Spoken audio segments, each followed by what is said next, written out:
அஸ்ட்ரோசைன் channel வாயிலாக உலகெங்கும் வாழ்ந்து கொண்டிருக்கும் சகோதர சகோதரிகளுக்கு அன்பார்ந்த வணக்கங்கள் மற்றும் வாழ்த்துக்கள். இன்றைய பதிவானது ஜூலை மாத ராசி பலன்கள்.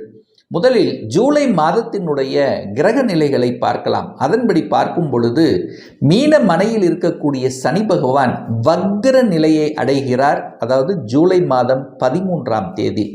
அதே போல சூரிய பகவான் மிதுனத்திலிருந்து கடகமனைக்கு பயிற்சியாகிறார் ஜூலை மாதம் 16ஆம் தேதி.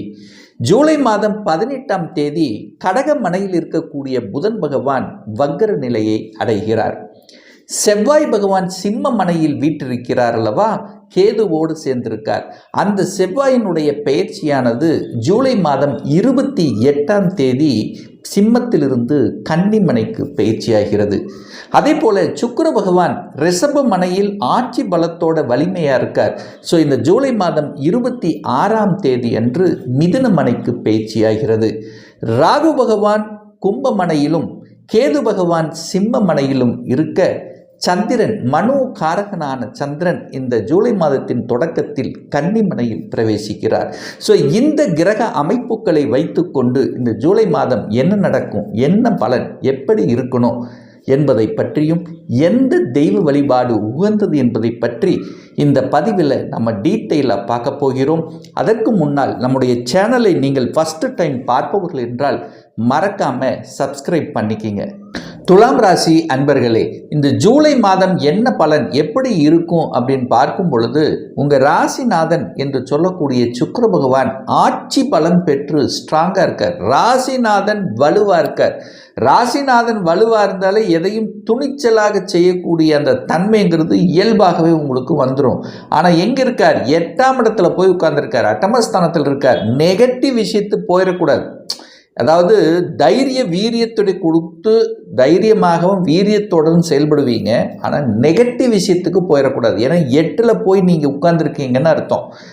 ராசிநாதன் 8ல் போய் உட்கார்ந்துருக்கிறதுனால நெகட்டிவ் விஷயத்துக்குள்ளே போயிடக்கூடாது. எந்த ஒரு விஷயமாக இருந்தாலும் கொஞ்சம் யோசிக்கணும். இது நல்லது நடக்குமா, என்ன ஏது, நம்ம செய்யக்கூடிய விஷயங்கள் சரியா தவறாங்கிறது ஒரு தடவை யோசிக்கணுங்கிறத ஞாபகத்தில் வச்சுக்கோங்க. ஆனால் வலுவாக இருக்கார். 8ல் இருக்கிறதுனால டிசிஷன் மேக்கிங்கில் சில குளறுபடிகள் வருவதற்கான வாய்ப்பு இருக்குது. ஸோ அங்கே ஒரு புல் ஸ்டாப் வச்சுட்டு யோசித்து செய்யணும். இதை மட்டும் வச்சாலே போதும். மற்றபடி நீங்கள் ஸ்ட்ராங்காக தான் இருக்க போகிறீங்க இந்த மாதம்.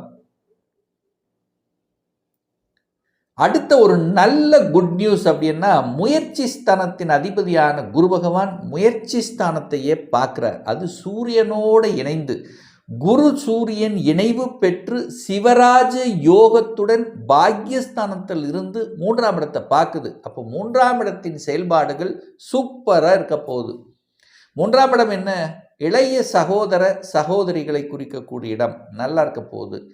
புதிய டிராவல் கொடுக்கும். டிராவல் மூலமாக அனுகூலங்கள் கொடுக்கக்கூடிய அமைப்பு. புதிய ஒப்பந்தங்கள் கிடைக்கும். இதில் எந்த மாற்றத்தில் எந்த ஒப்பந்தத்துக்காக காத்து கொண்டிருக்கிறீர்களோ அதை செயல்படுத்துவீங்க அப்படின்னு எடுத்துக்கலாம். 3ஆம் இடம் என்பது வியாபாரம். சூப்பராக இருக்க போகுது. வியாபார நுணுக்கங்கள் திறம்பட கையாளுகின்ற தன்மை. எந்த இடத்தில் எதை செய்யணும் என்கின்ற அந்த புத்திசாலித்தனம் இந்த மாதம் சிறப்பாக இருக்கும். ஸ்ட்ராட்டஜி பிளான் நல்லா இருக்கக்கூடிய ஒரு காலகட்டம். ஏன்னா புதனும் 10ஆம் இடத்துல தான் உட்கார்ந்துருக்கார். அப்போ தொழில் ரீதியாக உங்களுடைய புத்திசாலித்தனம் மெருகேற்றக்கூடிய ஒரு காலகட்டமாக அமையும். அரசாங்க ஒப்பந்தங்கள் கிடைக்கும். அதாவது 3ஆம் இடம் என்கிறது கீர்த்தியை கொடுக்கக்கூடிய இடம். அதுதான் புகழ், கீர்த்தி. அப்போ ஒரு நல்ல கீர்த்தி கொடுக்க போகிறது. அரசாங்க ஆதரவு உண்டு. பெரிய மனிதர்களின் தொடர்புகள் உண்டு அப்படிங்கிறது தான் இந்த இடத்துல நான் சொல்கிறேன். அடுத்தது ஒரு நல்ல குட் நியூஸ் அப்படின்னா, 5ஆம் இடம் சூப்பராக இருக்க போகுது. 5ஆம் இடம் வலுப்பெறுகிறது. பூர்வ புண்ணியங்கள் வலுப்பெறுகிறது. பூர்வீகத்தின் மூலமாக அனுகூலம், ஆதாயம் உண்டு. தகப்பனால அனுகூலம், ஆதாயம். குழந்தைகள் நன்றாக வளரப்போகிறது, குழந்தைகளினுடைய ஆசைகள் நிறைவேற்றப் போகிறீங்க, அவங்களுடைய படிப்பு நல்லா இருக்க போகுது. ராகு இருக்கிறதுனால என்ன, வெளியில் போய் படிக்க போகிறீங்க, ஹாஸ்டலில் தங்கி படிக்க போகிறீங்க, அல்லது வெளிநாட்டில் போய் படிக்கக்கூடிய எண்ண ஓட்டங்கள் இந்த காலகட்டம் அதிகமாக இருக்கும். நிறைய இந்த துலாம் ராசி என்பர்கள் வெளிநாட்டில் போய் படிக்கக்கூடிய எண்ண ஓட்டங்கள் இந்த வருடமே அதிகமாக இருக்கும்.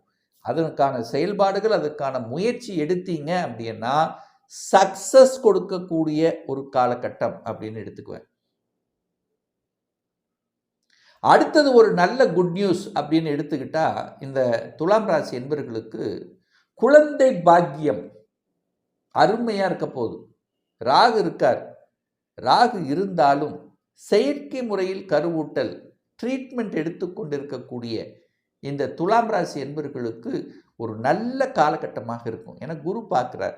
பாக்கியஸ்தானத்தில் இருந்து கொண்டு குரு பகவான் 5ஆம் இடத்தை பார்க்கிறது. குழந்தை காரக கிரகம் குழந்தை ஸ்தானத்தை பார்க்கக்கூடிய நிகழ்வு இருக்கின்ற காரணத்தாலும் அங்க ராகு அப்படிங்கிற ஒரு கிரகம் இருக்கிறதுனால செயற்கை முறையில் கருவூட்டல் என்கின்ற நிகழ்வு திருப்திகரமாக நடக்கும், நல்ல செய்தியை கொடுக்கும். அதனால குடும்பத்தில் மனமகிழ்ச்சி சந்தோஷத்தை கொடுக்கக்கூடிய ஒரு காலகட்டமாக இந்த துலாம் ராசி என்பவர்களுக்கு நிச்சயமாக அமையும். இதில் மாற்று கருத்து என்பது இல்லை. அடுத்த ஒரு நல்ல விஷயம் என்னன்னா, சனி பகவான் 6ஆம் இடத்தில் இருக்கார். இருந்து இப்போ வக்ரமாகுது. இந்த ஜூலை மாதம் 13/7/2025 அன்று சனி பகவான் வக்ர நிலையை அடைகிறார். அப்போ கடன் அடைத்து விடலாம் என்கின்ற தன்னம்பிக்கை உணர்வை கொடுக்கும். நிறைய துலாம் ராசி என்பவர்கள் இந்த காலகட்டம் கடன் அடைப்பீங்க, அல்லது கடன் விஷயத்திலிருந்து அந்த ஒரு அழுத்தம் பிரஷரோடு இருந்தவங்க ரிலீஃப் ஆவீங்க. ஹெல்த் பிரச்சனையிலிருந்து ரிலீஃப் ஆவீங்க.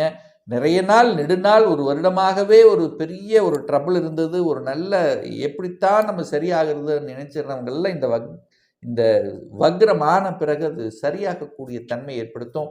ஹெல்த்தில் இருந்து விடுதலை, கடனில் இருந்து விடுதலை, எதிர்ப்பில் இருந்து விடுதலை. ஸோ இப்படி எல்லாம் நம்ம சொல்லிகிட்டே போகலாம். அடுத்து ஒரு நல்ல குட் நியூஸ் அப்படின்னு எடுத்துட்டா வேலை கிடைச்சிடும். 6ஆம் இடத்தில் சனி, தொழில் காரகனான சனி பகவான் 6ஆம் இடத்தில் இப்போ மந்த தன்மையிலிருந்து இப்போ வக்ரமாக போகிறார். அந்த மந்த தன்மையிலிருந்து விடுபட்டு சுறுசுறுப்பாக செயல்பட்டு வேலை கிடைக்க போகுது, நல்ல வேலை கிடைக்க போகுது. இந்த துலாம் ராசி என்பவர்களுக்கு வேலை மாற்றம், உத்தியோக மாற்றம், ஊர் மாற்றம், இடமாற்றம், அத்தனை மாற்றங்களும் சிறப்பு பெறக்கூடிய ஒரு தொடக்க புள்ளியாக இந்த ஜூலை மாதம் அமையும். பாக்கியஸ்தானத்தில் பாருங்க, சூரியனும் குரு இணைஞ்சிருக்கு. சிவராஜ யோகம் அப்படிங்கிற அமைப்பு இருக்கு. அப்போ அந்த சிவராஜ யோகத்தால பெரிய மனிதர்கள் என்று அடையாளப்படுத்தக்கூடிய சமூக நிகழ்வுகளில் கலந்து கொள்ளக்கூடிய சமுதாய அக்கறை இருக்கக்கூடிய ஆன்மீக எண்ணங்களில் ஈடுபாடு கொடுத்து அந்த ஆன்மீகம் சம்பந்தப்பட்ட விஷயத்தில் நாட்டத்தை கொடுத்து அந்த ஆன்மீக சார்ந்த விஷயங்கள், கோயில் திருப்பணி எடுத்து நடத்துவது, கோயில் சார்ந்த விஷயத்தில் முன்னின்று செயல்படுத்துவது, பெரிய மனிதர்களின் தோரணங்களை கொடுப்பது, இது எல்லாமே சக்சஸ் கொடுக்கக்கூடிய ஒரு மாதம் இந்த ஜூலை மாதம். சூரியன் குரு இணைஞ்சிருக்காரா, அப்ப என்ன பதவி கிடைக்கும், அரசாங்க பதவி கிடைக்கும், மாற்றங்கள், ஸ்டேட் டு சென்ட்ரல் நல்லா இருக்க போகுது. ஒரு சிலர் இந்த துலாமுக்கு பார்த்தீங்கன்னா பேங்க் வேலை கிடைக்குங்க. பேங்க் எக்ஸாம் எழுதி கொண்டிருக்கக்கூடிய எண்ணங்கள் அல்லது பேங்க் வேலைக்கு போகணும் என்கின்ற ஆர்வத்தில் இருக்கக்கூடியவர்களுக்கெல்லாம் சக்சஸ் கொடுக்கும்.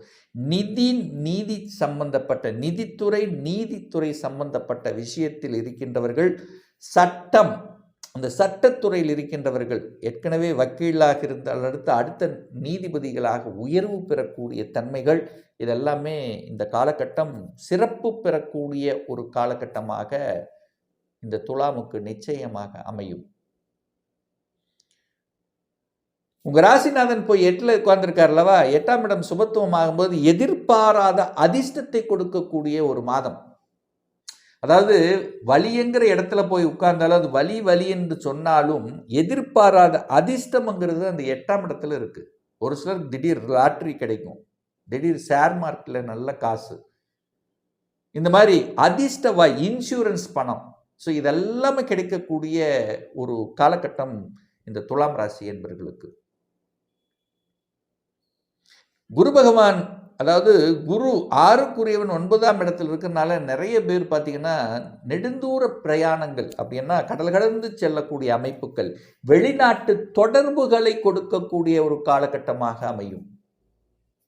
அப்போ வெளிநாடு, வெளி மாநிலம், அந்நிய தேசம், இதில் அவர்களோட பழகுவது, அதை சார்ந்த விஷயத்தில் தன்னை ஈடுபடுத்தி கொள்வது, அல்லது ஏற்கனவே அந்த மாதிரியான விஷயத்தில் இருக்கிறதுல அதில் சிறப்பு பெறுவது, வெளிநாட்டில் செட்டில் ஆகணுங்கிற எண்ணத்தை கொடுப்பது, வெளிநாட்டுக்கு அப்ளை பண்ணுவது, ஜாபுக்காக அப்ளை பண்ணுவது, ஸோ இந்த மாதிரியான அந்த வெளிநாட்டு தொடர்பு சம்பந்தப்பட்ட விஷயங்களுக்கெல்லாம் இந்த துலாம் ராசி என்பவர்களுக்கு சாதகத்தை கொடுக்கக்கூடிய ஒரு நல்ல மாதமாக இந்த ஜூலை மாதம் அமையப்பெறும் என்பதில் எந்தவித மாற்று கருத்தும் கிடையாது. இப்போ நான் சொன்னது கோச்சார ரீதியான இந்த ஜூலை மாதத்துக்குரிய ஒரு பொதுவான பலன்கள். ஒவ்வொருத்தரும் டிஃப்ரெண்ட், ஒவ்வொருத்தரும் ஒவ்வொரு ராசி நட்சத்திரத்தில் பார்த்தீங்கன்னா பல லட்சக்கணக்கான பேர் இருப்பீங்க. எல்லாருக்கும் ஒரே மாதிரி பலன்னா நிச்சயமாக இல்லை. ஒவ்வொருடைய ஜாதக அமைப்புகளும் தசாபுத்தியும் வேறுபடும். இந்த கோச்சார பலன்களை தொடர்ந்து ஒரு 3 மாதத்துக்கு பாருங்க, சரியாக பொருந்தி வருகிறதா அப்படின்னு செக் பண்ணுங்க. பொருந்தி வரலை அப்படின்னா நிச்சயமாக உங்களுடைய ஜாதகத்தில் தசாநாதன் புத்திநாதன் 6, 8, 12ஆம் இடத்தோட தொடர்பு அல்லது அதிபதி தொடர்போட இருக்கும், அல்லது பாவ கிரகங்களுடைய இணைப்பில் இருந்து தசையோ புத்தியோ நடந்துட்டு இருக்கும் அப்படிங்கிறது தான் அர்த்தம். ஒரு துல்லிய பலன் வேணும் அப்படின்னு நினைச்சீங்க அப்படின்னா உங்கள் ஜாதகத்தில் கிரகங்கள் எப்படி இருக்குது, என்ன ஆதிபத்தில் இருக்குது, எந்த டிகிரியில் இருக்குது, இப்போ நடப்பு கோச்சார கிரகங்கள் எப்படி இருக்குது, தசாநாதன் புத்திநாதன் அந்தரநாதன் சூட்சமநாதன் எப்படி இருக்குது என்பதை பொறுத்து நீங்கள் கேட்கக்கூடிய எந்த கேள்வியாக இருந்தாலும் 2025 சொந்த தொழில் செய்வதற்கான கொடுப்பினை இருக்கா, அப்படி இருக்கக்கூடிய பட்சத்தில் எப்போ நம்ம சொந்த தொழிலை ஆரம்பிக்கலாம், என்ன கோர்ஸ் படிக்கணும் என்கின்ற விதி அமைப்பு நம்முடைய ஜாதகத்தில் இருக்கு. அப்போ எந்த கோர்ஸ் எடுத்து படித்தா என்னுடைய ஃபியூச்சர் நன்றாக இருக்கும், திருமணம் தடைபட்டு கொண்டே இருக்கிறது, எப்போதான் சார் எனக்கு திருமணம் நடக்கும், எப்போதான் நமக்கு குழந்தை பாக்கியம் கிடைக்கும், எப்போ ப்ரமோஷன் கிடைக்கும், இது போன்ற கேள்விகளுக்கு துல்லியமான பதிலை நம்மால் கூற முடியும். ஒரு பர்சனல் கன்சல்டேஷன் எடுத்துக்கணும், ஒரு சுயஜாதகம் பார்க்கணும் என்று விருப்பமுடைய அன்பர்கள் டிஸ்பிளே தெரியக்கூடிய நம்பருக்கு வாட்ஸ்அப் மூலியமாகவோ ஃபோன் கால் மூலியமாகவோ தொடர்பு கொண்டு நேரடியாகவோ அல்லது ஆன்லைன் மூலமாகவோ கன்சல்டேஷன் எடுத்துக்கலாம். நம்முடைய அலுவலகம் கோயம்புத்தூரில் அமைந்துள்ளது. அதாவது கோயம்புத்தூரிலிருந்து மேட்டுப்பாளையம் செல்லும் வழியில் வெள்ளக்கிணறு பிரிவுக்கு அருகில் அன்னபூர்ண ஹோட்டலுக்கு பக்கத்தில் அமைந்துள்ளது. பிரியர் அப்பாயின்மெண்ட் வாங்கிட்டு நேரடியாக கன்சல்டேஷன் எடுத்துக்கலாம். நிச்சயமாக இந்த பதிவு ஏதாவது ஒரு ரூபத்தில் உங்களுக்கு யூஸ்ஃபுல்லாக இருக்குங்கிறதுல எந்தவித மாற்று கருத்தும் கிடையாது. நம்ம சேனலை நீங்கள் ஃபஸ்ட்டு டைம் பார்ப்பவர்கள் என்றால் மறக்காமல் சப்ஸ்கிரைப் பண்ணிக்கிங்க. பக்கத்தில் இருக்கக்கூடிய பெல் பட்டன் மற்றும் ஆல் நோட்டிஃபிகேஷனை கிளிக் பண்ணும்போது நான் போடக்கூடிய அடுத்தடுத்த பதிவுகள் உங்களுடைய நோட்டிஃபிகேஷனில் வந்து சேரும். இந்த ராசி நட்சத்திர நேயர்கள் அனைவரும் வாழ்க வளர்க வளம் பெறுக என்று எனது வாழ்த்தினை தெரிவித்து கொண்டு விடைபெறுகிறேன். நன்றி, வணக்கம், வாழ்த்துக்கள்.